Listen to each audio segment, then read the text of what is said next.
Does he now? What's up, you lot? Today, let's get straight into it. There's hundreds, if not thousands, of videos out there on YouTube and Facebook and across the internet telling you how you can absolutely smash Instagram in 2020 and grow your channel overnight with these 5 tips and that kind of stuff. And where not all of them, but the majority of them focus on things like you got to post quality content, you got to post consistently, you got to be engaged, blah, blah, blah, blah, blah, blah, blah. Yeah, and while that is true, they all miss out on one vital feature on Instagram that plays a huge part in the visits you get to your channel, which therefore leads to growth. And that is using Instagram stories. And not just using them every now and then, oh, I'm out doing this, I'm with so-and-so, we're doing this. It's having a story on your profile 24 hours a day, 7 days a week, having a constant story. The Instagram algorithm loves it when people use all the different features of the app, and the stories being one of them. So neglecting the stories, Instagram sees that as you're neglecting a part of their app, a part of what they do. So in this video, I'm going to show you how you can stand out on Instagram by upping your Instagram story game. Because when people are just mindlessly tapping through like, then you want to be the story that stands out and makes people want to watch. And they, oh, that was good. I'll have a look at their profile and they go, oh, bugger me. He takes some good photos, like, follow, comment, boom, done. Growth. So now we agree that we need to be using Instagram stories, we now need to think how we can stand out. And the way to stand out is because what people do, and we all do it, is when you're on Instagram stories, you just do it because you feel you have to. So the way to stand out then is to be the story that is eye-catching, be the one that people actually watch and go, oh, that was different, that stood out, I like that. That is then when they go, boom, to prove this point, I'm going to show you 2 versions of an Instagram story. One, conventionally how people do an Instagram story, and the other how I like to do mine. So you can see for yourself which one looks the best.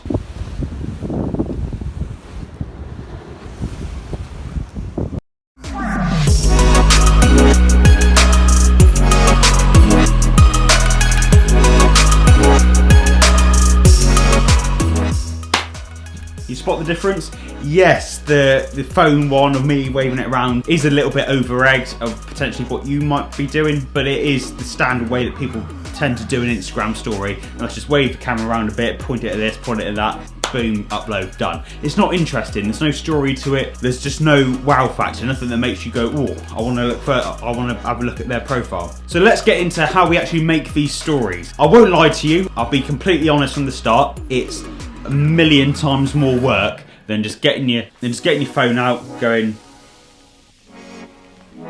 done. You've got to get your camera out, you've got to film, you've got to dump on your computer, you've got to edit, you've got to colour grade, this and that, then airdrop back to your phone and then upload it. It's a lot more work, but the results you'll get from doing this will be more than worth it, more than worth the time that you're putting into it. There's a few ways we can go about this. You can either go out purposely to shoot a cinematic Instagram story, in which case the only tip when it comes to shooting that I do differently is holding my camera as it was portrait, then you can just rotate that in post so you don't lose any resolution. The other thing is, if you want to make an Instagram story from footage you've already got or footage that you're going to be out shooting anyway, then you can crop it in editing, which I'll talk you through in a moment. Because yeah, if you want to, you can film in 4K because then you won't lose any quality when you crop it. However, Instagram absolutely demolishes video quality anyway, so is it worth the hard drive space and the extra lag on your computer? If it is, then crack on, but I personally don't bother. So once you've got your footage, just film as you normally would, either in portrait or use footage that you've already got that's shot in landscape, and you can just crop into the bit that you want to use. You then move on to the computer where you'll make your project size. So this works in Final Cut and Premiere Pro. Is rather than making a standard 1080p or 4K timeline, you're going to make it 900 by 1600 in resolution. That'll give you the same aspect ratio as an Instagram story, i.e. an iPhone on portrait. So when you export to your iPhone and put it as a story, it will completely fill the screen. So once you've created your timeline in this 900 by 1600 size, then all your footage goes into the timeline and you edit as normal. The only thing in Final Cut Pro, you'll have to go down to below the player window, hit the transform tool and scale landscape footage up and move it around a bit. Or if you've shot it purposely like that in portrait mode, you just need to just rotate it up so it's the right way up, and then Other than that, you just edit as normal, and you can go as mad as you want now. Epic transitions, speed ramping, all that kind of stuff. And anything like that, yeah, it's more work, but it'll just be so eye-catching, so the people just go, oh, what was that? Wow! That is exactly what you want to get people doing.